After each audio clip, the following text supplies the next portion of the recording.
마태복음 5장 8절 말씀입니다. 설교 제목은 청결한 마음이 하나님을 보게 한다입니다.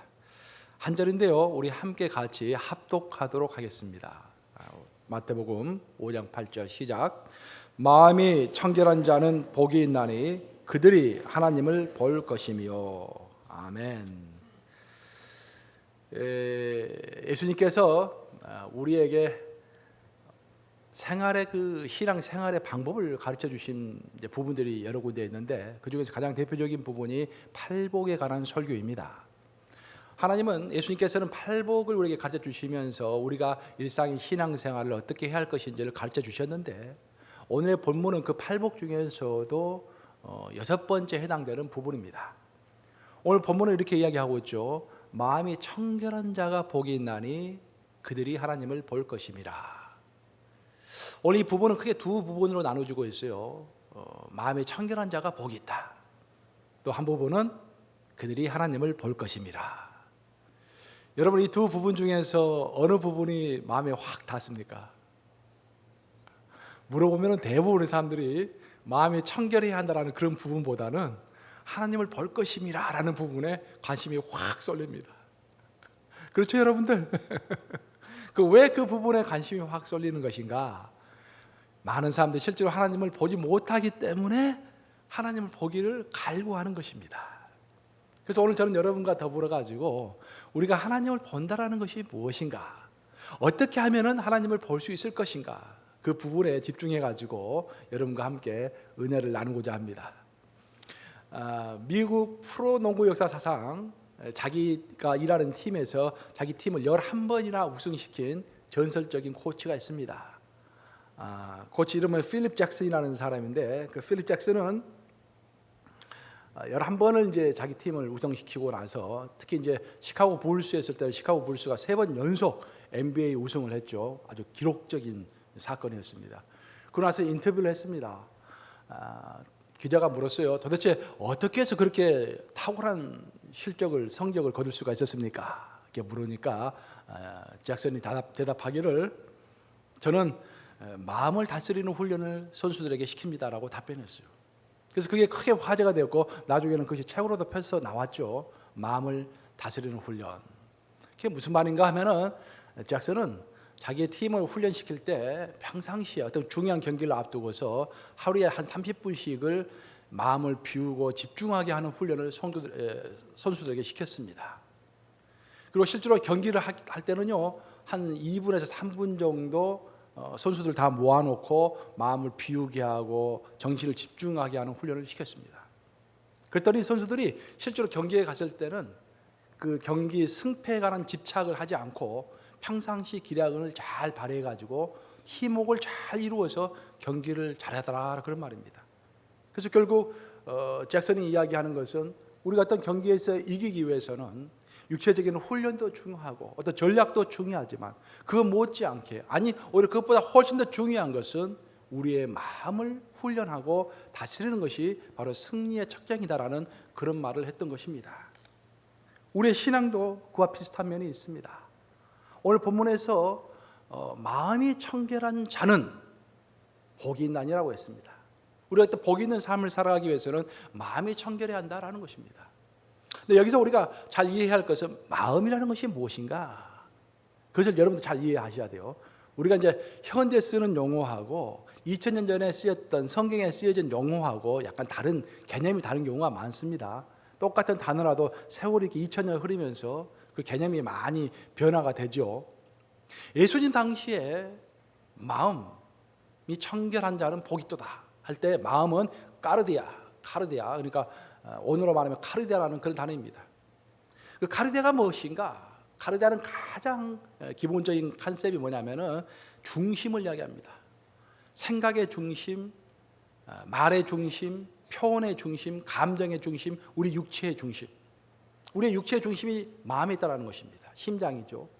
또 우리의 생각의 중심도 마음에 있다는 것입니다. 그래서 우리가 어떤 말을 하고 행동할 때 어떤 근본적인 루트가 있는데, 그 가장 근본적인 것을 마음이라고 표현했던 것입니다. 우리의 마음은, 우리의 중심을 차지하는 우리의 마음은 크게 3개의 구멍을 가지고 있습니다. 우리 마음이 있다고 한다면 첫 번째 마음의 구멍은 뭐냐면은 사탄이 지배하는 구멍입니다.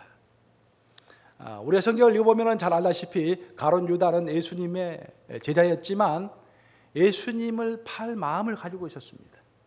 근데 그 마음이 다른 곳에서 온 것이 아니라 스스로 가진 마음이 아니라 성경을 읽어보면 사탄이 가룟 유다에게 예수를 팔 마음을 심어 주었더라라고 이야기하고 있습니다. 그래서 우리 마음이 첫 번째 지배를 받는 것은 바로 사탄의 지배를 받는 것입니다. 두 번째, 우리의 마음은 우리 자신의 욕심의 지배를 받습니다. 오늘 팔복을 설명하는 오늘 부분은 마태복음 5장에 나오죠. 근데 바로 다음 장인 마태복음 6장을 읽어보시면요, 팔복이 어떻게 해서 일상생활에 적용이 되는가 예수님께서 예를 드십니다. 예수님 당시에 가장 중요했던 신앙생활은 세 가지였습니다. 구제가 중요했고, 기도가 중요했고, 금식이 중요했습니다. 이 세 가지를 보면 그 사람이 정말 경건한 사람인지 아닌지를 알 수 있다고 보통 사람들은 생각했습니다. 그래서 바리새인들을 비롯해서 유대인들은 될 수 있으면 많이 가난한 사람들 도왔습니다. 될 수 있으면 크게 기도했습니다. 될 수 있으면 많이 금식했습니다. 예수님은 그것을 꾸짖었어요. 왜냐하면 하나님 앞에서 구제하고 금식하고 기도한 것이 아니라 다른 사람들에게 보이기 위해서 구제하고 기도하고 금식하는 경우가 많았기 때문에 예수님께서는 그것을 지적하고 꾸짖었던 것입니다. 이처럼 우리가 가장 성스러운 행동을 할 때도, 가장 다른 사람을 위해서 행동할 때도, 그것이 정말로 하나님과 다른 사람을 위해서 행동하기보다는 내 자신을 드러내기 위한 그 욕심 때문에 행동하는 경우가 많다는 것입니다. 바로 우리 마음이 내 욕심의 지배를 받는 것입니다. 그게 두 번째 구멍입니다. 근데 천만 다행스럽게 우리의 마음에는 또 다른 구멍이 하나 있는데 그것은 성령의 생수가 흘러나오는 그런 구멍입니다. 그 구멍을 통해서는 정말로 하나님의 은혜가 충만한 것들이 펼쳐져 나오는 것입니다.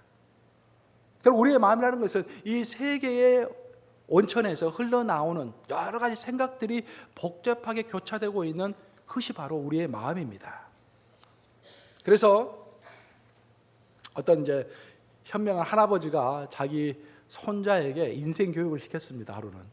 그래서 그렇게 이야기를 해요. 손자야, 인간의 마음이라는 것은 전쟁터와 똑같단다.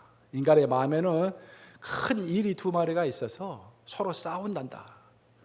한 마리 이리는 굉장히 선한 이리이고 다른 한 마리 이리는 굉장히 악한 이리란다. 그래서 마음속에서 계속 두 마리가 막 싸우는 거란다. 그러니까 손자가 그 말을 가만히 듣더니 갑자기 질문합니다. 할아버지, 그러면 누가 이겨요? 여러분, 누가 이기겠습니까? 둘이 싸우면은? 할아버지가 답변을 이렇게 했습니다. 그거야 너가 먹이를 주는 쪽이 이기는 거란다. 먹이를 주면은 계속해서 먹이를 먹으니까 강해서 먹이를 주지 않는 쪽은 질 수밖에 없죠. 내가 선한 것에 계속 먹이를 주면은 내 마음속에 선한 것이 이길 것이고, 내가 악한 것에 계속 내 먹이를 주면은 악한 것이 이길 것입니다. 너무도 쉽게 또 명확하게 답변하지 않았어요? 우리의 마음도 똑같습니다. 제가 우리의 마음에는 세 가지 구멍이 있다고 했습니다. 사탄이 지배하는 구멍이 있고, 내 자신의 욕심이 지배하는 구멍이 있고, 성령께서 지배하시는 구멍이 있다고 했습니다. 내가 그 세 개 중에서 어떤 것을 막고 어떤 것을 터놓을 것인지 그것은 내가 결정하는 것입니다. 그 가운데서 우리의 마음이 결정된다라는 것입니다. 오늘 본문은 이렇게 이야기하고 있죠. 마음이 청결한 자가 복이 있나니. 내 마음이 무엇인가를 설명했습니다. 그럼 이제 뭘 설명하겠습니까? 청결이라는 것이 무엇인가라는 걸 설명해야겠죠. 이제 마음이 청결한 자란 했으니까. 여기서 청결이라는 단어는 그 언어적으로 보면은 성전에서 쓰이는 금과 관련된 언어입니다. 하나님을 모시는 성전, 이스라엘 성전은 금으로 이렇게 도배를 하는데 거기서 쓰는 금은 반드시 순금이어야 합니다.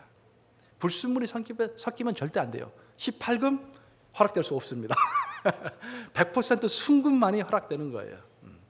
특별히 이제 하나님의 언약궤, 그 언약궤 뚜껑인 속죄소, 그 속죄소에서 하나님의 임재가 나타난다고 그랬죠. 그 속죄소. 그리고 등잔대.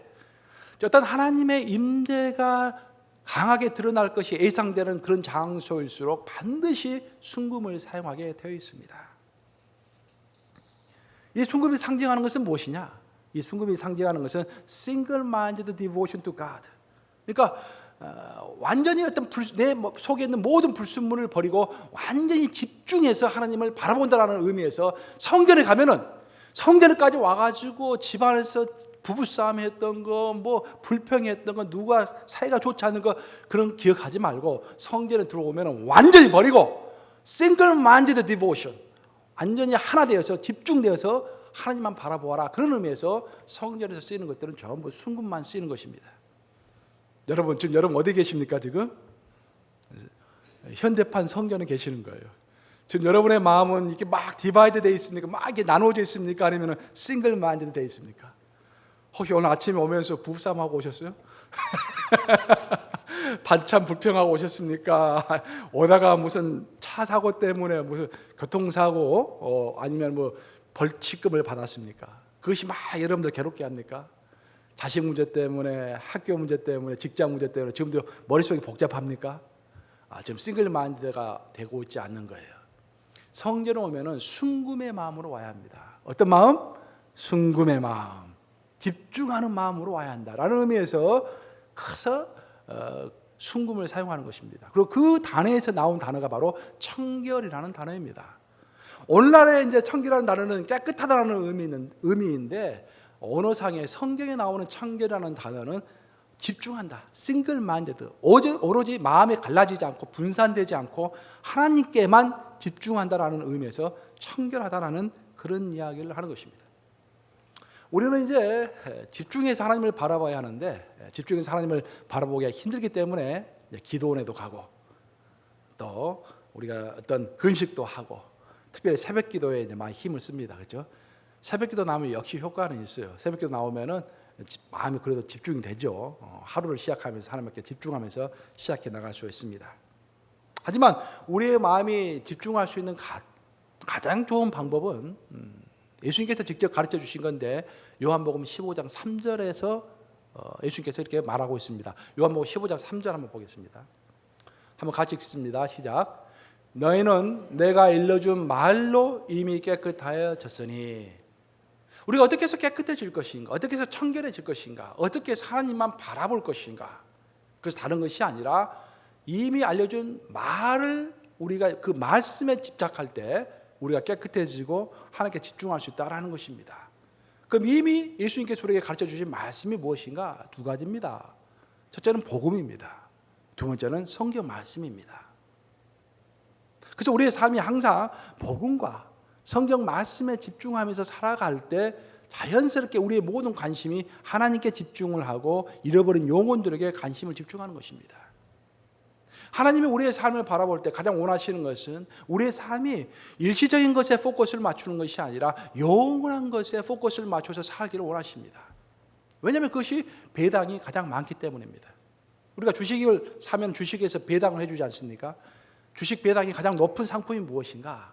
그것은 영원한 것입니다. 그 무엇이 영원한 것인가? 하나님이 영원하고 하나님의 말씀이 영원하고 인간의 영혼이 영원한 것입니다. 그래서 우리가 하나님의 말씀을 가깝게 하고 또 하나님의 말씀은 성경이죠. 성경을 가깝게 하고 또 복음을 가깝게 하면 복음은 결국 잃어버린 영혼을 구원하라는 것입니다. 하나님께서 가장 기뻐하는 것이 그것입니다. 한 영혼이 이 땅에서 구원을 받을 때 천국에서는 무슨 일이 벌어진다고 그랬습니까? 천국 잔치가 벌어진다고 그랬어요. 한 영혼. 두 영혼도 아니고 한 영혼. 그러니까 우리가 이번에 블레싱 전도 초청잔치를 해가지고 한 영혼만 구원해도 큰 성공입니다. 한 영혼만 구원해도 천국에서는 큰 잔치가 열리면서 뉴욕 감옥의 블레싱 전도 초청잔치를 하나님께서 너무 기뻐하시는 것입니다. 그래서 우리가 어떻게 해서 하나님께 집중할 것인가? 순금의 마음으로 집중할 것인가? 예수님이 가르쳐 주신 방법은 내가 이미 알려준 말, 즉 복음과 성경 말씀에 집중할 때 내가 당연스럽게 내가 기뻐하는 것들에게 집중할 수 있다는 그런 이야기를 하고 있는 것입니다. 그리고 오늘 본문 중에서 제가 절반부를 설명했습니다. 마음이 청결한 자가 복이 있다. 마음이 무엇인가? 청결한 것이 무엇인가? 이제 결론적인 부분, 세 번째 부분. 마음이 청결한 자는 하나님을 볼 수 있다라고 했습니다. 그럼 하나님을 본다라는 것이 무엇인가? 이 부분 여러분들 가장 많은 관심을 갖고 있는 부분이죠. 사실 이 부분은 잘 우리가 이해를 해야 합니다. 하나님을 본다라는 것이 무엇인가? 가장 기본적으로 여기서 하나님을 본다라는 그 의미는 오늘을 보면은 눈으로 본다라는 그런 의미가 아닙니다. 눈으로 본다라는 것은 또 다른 단어를 써요. 여기서 본다라는 의미는 경험을 통해서 안다라는 그런 말입니다. 경험을 통해서 안다. 우리가 어떤 하나님과 친밀해지고 우리 하나님을 내 마음이 청결해져 가지고 하나님만 바라보았을 때 그 하나님과 나 사이에 어떤 관계가 생기고, 왜냐하면 하나님은 살아계신 인격체이기 때문에 내가 온전하게 하나님을 바라보고 하나님을 사랑하면은 하나님과 나 사이에 어떤 관계가 생기고, 관계가 생김으로 인해서 하나님을 더 깊게 알아간다라는 그런 의미입니다. 우리가 어떤 비유를 해보면은 어디 갔는데 어떤 총각이 어떤 직장 생활을 하다 보니까 어떤 모임에 갔는데 아름다운 아가씨를 만나게 되죠. 딱 보는 순간 아주 반했어요. 그래서 그 아가씨에게 집중했습니다. 그 아가씨를 따라다녔어요. 그래서 그 아가씨가 마음의 문을 좀 열고 그 남자와 만나서 데이트를 하기 시작했어요. 그러면서 그 여자에 대해서 이제 실제 모습을 보기 시작하는 것입니다. 조금씩 알아가는 것입니다. 하나님과 우리 사이가 바로 그렇다라는 거예요. 우리가 하나님에게 꽂혀가지고 하나님을 바라보는 순간, 계속해서 하나님을 바라보는 순간 하나님과 나 사이에 어떤 관계가 생깁니다. 그래서 그 관계가 깊어진다라는 것입니다. 근데 우리가 하나님을 안다, 하나님을 본다라고 했을 때 가장 여러분들이 기본적으로 알아야 할 것은, 우리가 하나님을 보고 하나님을 아는 것은 어떤 발전적이면서도 단계적으로 이루어지는 현상이다라는 것입니다. 하나님을 딱 보고 한꺼번에 다 아는 것이 아닙니다. 그리고 어떤 연인을 보고 어떤 사람을 딱 보고 한꺼번에 그 사람을 다 이해할 수 없잖아요. 그 사람을 3년 지나고 5년 지나고 10년 지나고 20년 지날수록 또 새로운 면을 계속 발견하는 거 아니겠습니까? 그래서 조금씩 더 많이 알아가잖아요. 하나님을 보는 것도 하나님을 아는 것도 똑같아요. 한꺼번에 보여지지 않고 한꺼번에 이해가 되지 않습니다. 그래서 우리가 출애굽기를 읽어보면은 모세가 어떻게 하나님 알았는가라는 과정을 보면은 우리가 잘 이해를 할 수 있어요. 모세가 처음에 하나님 알았던 것은 자기 민족의 신인 그 여호와 하나님을 이해하고 나서 믿음으로 보이지 않는 하나님을 믿고서 믿음의 눈으로 보고서 애굽을 떠났다라고 히브리서는 설명하고 있습니다. 히브리서를 읽어보면은 11장을 읽어보면은 모세의 믿음에 관한 설명이 나오는데 거기서 그렇게 설명하고 있어요. 믿음의 눈으로 보이지 않는 하나님을 본 것처럼 여기고 애굽을 떠났다라고 이야기합니다. 그러니까 모세가 하나님을 처음 봤을 때는 하나님의 모습을 자세히 알지 못했어요. 하나님이 누군지는 잘 몰랐어요. 하지만 하나님을 믿는 믿음은 있었어요. 그래서 그 믿음만 가지고 하나님은 보이지 않았지만 보인 것처럼 생각하면서 그 하나님을 믿고서 애굽을 떠나서 광야로 갔다, 그런 말입니다. 그것이 첫 출발이었어요. 그래서 광야에서 한 40년 동안 헤맵니다. 그렇죠? 40년 후에 하나님께서 모세를 부르십니다. 그 시내산에서 하나님께서 저 불같이, 그렇게 됐죠, 맹렬한 불과 같다라는 표현을 쓰고 있죠. 맹렬한 불과 같은 하나님의 임재를 보여주십니다. 그래서 40년 만에, 그 40년 동안은 믿음으로만 보이지 않는 하나님을 믿고 살았는데 40년이 흐른 후에는 하나님께서 맹렬한 불과 같은 거룩한 하나님의 임재를 시내산에서 보여주셨습니다. 그래서 모세가 깜짝 놀랐어요. 와, 하나님의 임재가 이런 것이구나. 난 이제까지 믿음으로만 갖고 있었는데 하나님의 임재가 이렇게 위대한 것이구나 라고 깨달았어요. 그리고 시간이 조금 더 흘렀습니다. 모세가 욕심이 더 났어요. 모세가 하나님께 부탁하죠. 하나님, 제가 이 60만 명이 넘는 민족을 이끌다 보니까 정말 리더십에 한계가 있습니다. 성도들이 자꾸 따르지 않고 신뢰하지 않고 도전을 합니다. 하나님 얼굴을 한 번만 봐주세요. 그럼 내가 하나님의 얼굴을 본 자로서 우리 따르는 백성들 앞에서 영적 권위가 서지 않겠습니까? 그렇게 하나님께 부탁을 합니다. 영적 권위를 위해서 하나님의 얼굴을 한번 보여달라고 그래요. 그때 하나님께서 뭐라고 하십니까? 유명한 말씀 하시죠? 내 얼굴을 보고 살아남은 자가 한 명도 없단다. 하나님의 얼굴을 보면 다 죽습니다. 그래서 내가 너에게 이렇게 하리라. 이제 내가 너를 지나갈 것이다. 지나갈 때 너가 내 앞모습을 보면 너가 죽기 때문에 내가 지나갈 때 내 손으로 너를 가리고 지나간 다음에 손을 들 것이니 그때 너는 내 뒷모습을 볼 것이다 라고 이야기합니다. 그리고 실제로 하나님께서 모세를 지나갔습니까? 지나가지 않았습니까? 그래서 성경에 나오지 않아요. 모릅니다. 근데 지나갔겠죠. 예수 하나님께서 그렇게 말씀하셨기 때문에. 그래서 우리는 분명히 모세가 하나님의 뒷모습을 봤다고 생각하는 것입니다. 결국 모세도 하나님의 뒷모습만 봤어요. 근데 모든 것이 발전적입니다. 처음에는 믿음만 있었어요. 믿음만 가지고 하나님을 바라봤어요. 두 번째로 하나님께서 하나님의 임재의 장엄함을 보여주셨어요. 세 번째는 하나님의 뒷모습을 보여주신 것입니다. 그럼 우리가 언제 하나님의 완전한 모습을 볼 것인가? 그래서 고린도전서 13장 12절에 나왔죠. 사도 바울이 이야기해줬죠. 우리 고린도전서 13장 12절 한번 같이 읽어볼까요? 시작. 우리가 지금은 거울로 보는 것 같이 희미하나 그때는 얼굴과 얼굴을 대하여 볼 것이요 지금은 내가 부분적으로 아나 그때는 주께서 나를 아신 것 같이 내가 온전히 알리라. 여기서 지금 말할 때 지금은 거울을 보는 것 같이 희미하다라고 했습니다. 2000년 전에 사도 바울이 살았던 당시에 거울은 오늘처럼 모래로 만든 그런 깨끗한 거울이 아니었어요. 그냥 구리로 만든 동구리, 거기다 동구리를 이렇게 빼바로 이렇게 문대서 볼 수 있는 그런 거울이었습니다. 그래서 선명하게 보이질 않아요. 우리의 신앙생활이 그것과 똑같다는 것입니다.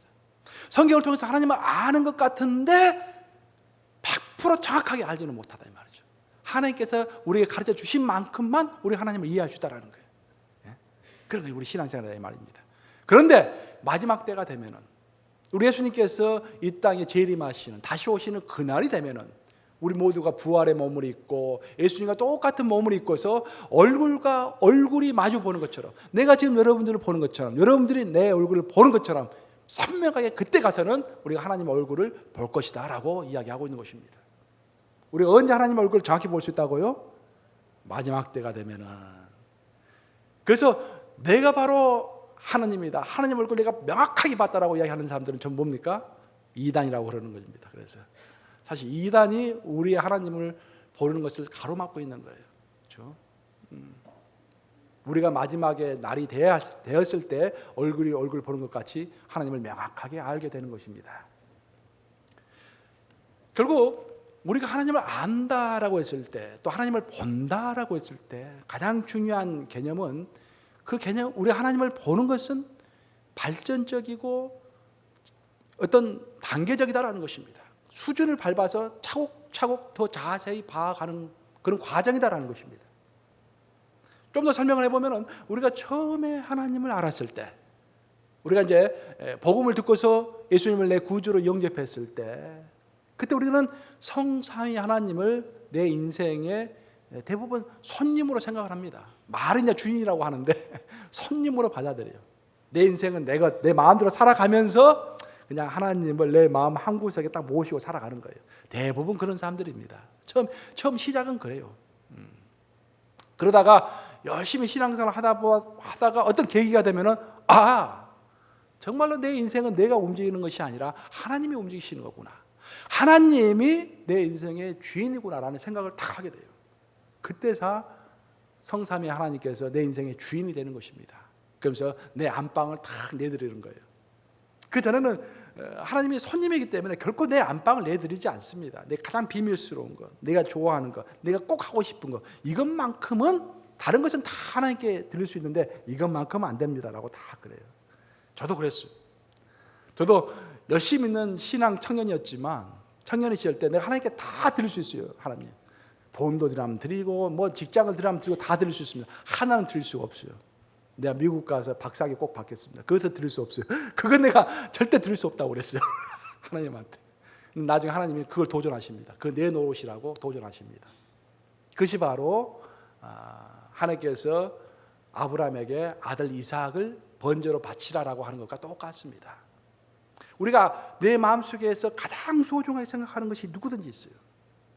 대부분의 사람들이 어떤 목표, 인생의 목표, 내가 하고 싶은, 이루고 싶은, 성취하고 싶은 것, 그런 것들이 다 있어요. 그것이 바로 내 마음의 이삭입니다. 그래서 하나님께서는 내놓으라고 하시는 거예요. 그것을 내놓았을 때 정말로 하나님께서 내 인생의 주인이 되시는 것입니다. 손님이 아니라 주인이 되는 거예요. 그래서 이제 하나님을 주인으로 모시고 살아가요. 근데 그것을 끝나는 것이 아니라 주인으로 모시면서 이렇게 2년, 3년, 10년 이렇게 살아가다 보면은요, 결국 뭘 깨닫게 되냐면은 그 하나님이 내 친구다라는 것을 깨닫게 되는 거예요. 그러면서부터 이제 신앙생활이 아주 활기가 뜹니다. 와, 온 천지를 만드신 하나님이 내 친구구나, 이게. 그래서 친구 같은 보스 같은 친구가 되는 거예요. 그러면서 정말 신명나는 신앙생활을 하게 되는 것입니다. 즐겁게. 이제 말씀을 마무리합니다. 언젠가 그 스포츠 용품 업체죠, 리복 스포츠 용품 업체 대표인 리복의 대표가 인터뷰한 기사를 제가 읽은 적이 있습니다. 그렇게 이야기를 했더라고요. 우리 리복의 경쟁자는 애플입니다. 애플 컴퓨터, 또 애플사에서 만드는 스마트폰, 애플사입니다. 이게 무슨 말인가? 그래서 그 글을 한번 읽어봤더니 그런 말이에요. 요즘에 사람들이 애플 스마트폰을 너무 이제 자주 보기 때문에 운동을 잘 하지 않는답니다. 옛날에 비해서 운동량이 많이 줄었대요. 스마트폰이 없을 때는 그 시간에 나와서 운동했는데 요즘은 젊은이들이 전부 앉아가지고 스마트폰만 계속 본다는 거예요. 운동하지 않고. 운동하지 않으니까 스포츠 용품이 팔리질 않는 거예요. 그래서 리복사의 경쟁자는 아디다스나 나이키가 아니라 바로 애플이다. 그런 이야기를 했어요. 참 그 말 들으면서 많은 깨달음이 왔습니다. 그럼 우리 신앙에 있어서 정말로 어떤 적수는 누구일까? 누가 우리의 신앙의 경쟁자일까? 우리의 신앙의 경쟁자는 누구일 것 같아요, 여러분? 우리의 신앙의 참 경쟁자는요, 우리의 마음을 잡아당기는 것이 경쟁자입니다.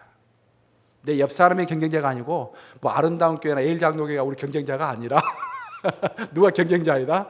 내 마음을 잡아 끄는 것이 그것이 우리 신앙의 경쟁자인 것입니다. 그래서 사도 바울은 유명한 말을 했죠. 고린도후서 10장 5절입니다. 한번 같이 읽어보겠습니다. 고린도후서 10장 5절 시작. 하나님 아는 것을 대적하여 높아진 것을 다 무너뜨리고 모든 생각을 사로잡아 그리스도에게 복종하게 하니. 모든 생각을 사로잡아서 그리스도에게 복종하게 해야 한다는 거예요. 내가 하나님께 집중하는 마음을 집중하지 못하도록 끌어당기는 각종 생각들 있지 않습니까? 집안의 걱정이라든지 어떤 학문에 관한 성취라든지 경제적인 욕심이라든지 어떤 내가 승진에 관한 마음이라든지 나를 끌어당기고 있는 것들이 한두 가지 아닙니다. 그럼 모든 것들을 사로잡아서 그리스도에게 복종하게 해야 한다. 그랬을 때 우리가 온전하게 하나님께 집중하게 되고 우리가 하나님께 집중할 때 하나님을 더 깊게 알고 보게 되고 우리가 복을 받게 된다는 그런 것이 오늘 본문의 결론입니다. 사는 여러분, 우리가 공기가 더워지면은 공기가 더러워지면은 공기청정기를 사용합니다. 그렇죠? 이제 공기청정기가 잘 팔리고 있다고 그래요. 공기가 더러워지면 공기청정기를 사용합니다. 물이 오염이 되면은 정수기를 사용합니다. 그 우리 신앙과 믿음이 오염이 되고 더러워지면은 뭘 사용해야 할까요? 무엇을 사용해서든지 우리가 그 더러워진 신앙을 정결하게 해야 합니다. 그 더러워진 신앙을 정결하게 하는 가장 좋은 것이 기도와 말씀이라고 사도 바울은 이야기했던 겁니다. 우리 다 함께 디모데전서 4장 5절 한번 읽어보겠습니다. 디모데전서 4장 5절 시작. 하나님의 말씀과 기도로 거룩하여 짐이라. 우리가 어떻게 거룩해질 것일까? 우리가 어떻게 하나님 좀 더 거룩해져서 정결한 마음을 가지고 하나님을 볼 것인가? 그 다른 것이 아니라 어떤 신비한 방법이 있는 것이 아니라 그것은 말씀과 기도가 바로 우리를 거룩하게 한다. 그래서 말씀과 기도에 침참할 때 그때 우리가 하나님의 모습을 더 선명하게 볼 수 있다라고 결론을 맺고 있는 것입니다. 사람의 마음은 그냥 놔두면 안 됩니다, 여러분. 우리의 마음을 그냥 놔두면 굳어집니다. 더 위험한 것은 어떤 우리가 돌덩이 같은 것들이 마음속에 있어요. 어떤 상처가 있습니다. 어떤 다툼으로 인한 그런 스트레스가 있습니다. 그런 스트레스들이 돌덩어리가 돼 있는데 그것을 꼭 아는 상태에서 마음이 굳어지면 그 사람이 트러블 메이커가 되는 것입니다. 하나님의 얼굴을 볼 수가 없는 것입니다. 그래서 호세아 선지자는 그렇게 이야기했죠. 너의 마음을 기경하라. 지금의 하나님을 볼 때이니 너희가 너의 마음을 기경하라. 우리가 어떻게 하나님을 볼 것인가? 우리의 마음을 끊임없이 기경해야 갈아엎어야 한다는 것입니다.